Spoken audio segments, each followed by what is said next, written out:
They called her disrespectful before she even touched the microphone. By the time the school expelled her, the whole auditorium had already decided who she was. But the next morning, the same people who looked away from her silence were sharing her words with tears in their eyes.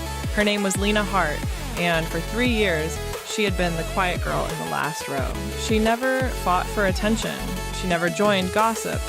She never tried to explain herself to people who had already made up their minds.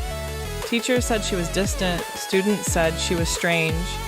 Even when she worked harder than anyone else, people noticed her silence more than her effort.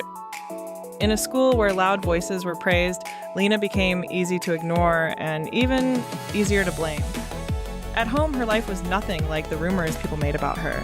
Lena lived with her father, who worked nights and slept through most mornings, and with her little brother, Noah, who had a weak heart and needed constant care. Their mother had died years earlier, and since then, Lena had quietly become more than a sister. She cooked, cleaned, helped Noah with school, and stayed up many nights watching his breathing because she was afraid to fall asleep first. She came to school tired, late sometimes, and too drained to smile on command, but she never told anyone why. She thought pain did not need an audience to be real. 1 week before graduation, the principal announced a student speech contest. The winner would speak at the final assembly. Lena's English teacher entered her name without asking. After reading a private essay she had written, Lena begged him to take her out of it, but he told her that sometimes people need one chance to be heard. For the first time, she let herself believe maybe he was right. When the day came, Lena walked onto the stage with shaking hands and a folded page. The room was full of whispers before she said a single word. Some students laughed softly. One teacher near the front looked annoyed already, as if trouble had arrived wearing a plain blue sweater. Lena took one breath and began. She spoke about invisible children. She spoke about how some students come to school carrying more than books. She said some kids are called lazy when they are exhausted, called rude when they are scared, and called cold when they are simply trying not to fall apart in public. The room slowly grew still. Then Lena looked up from her paper and spoke without reading. She said, "You see a late student. You do not see the medicine she gave her brother before sunrise. You see a quiet girl. You do not see the nights she stayed awake, praying he would keep breathing." A heavy silence filled the room, but it did not last. The principal stepped in before she could continue.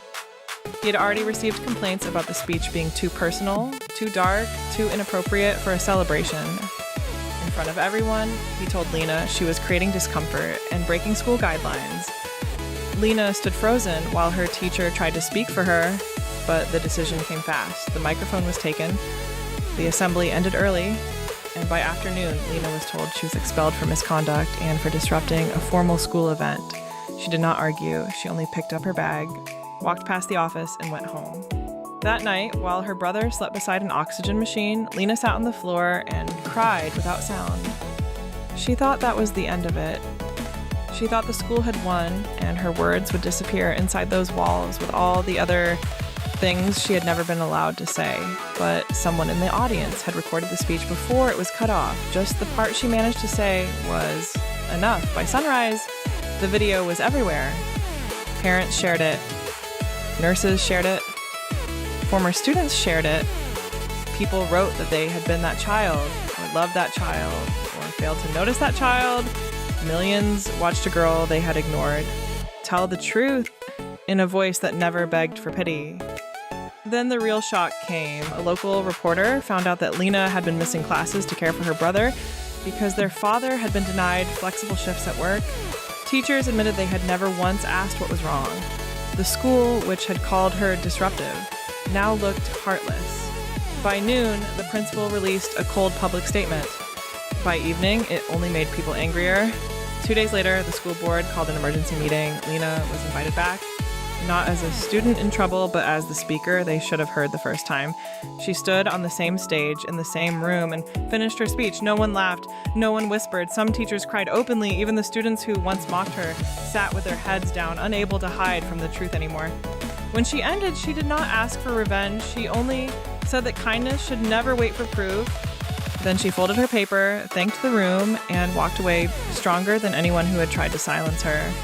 That day they learned that silence does not mean weakness, and the quietest voice in the room may be carrying the deepest truth. Never judge someone in the middle of their story.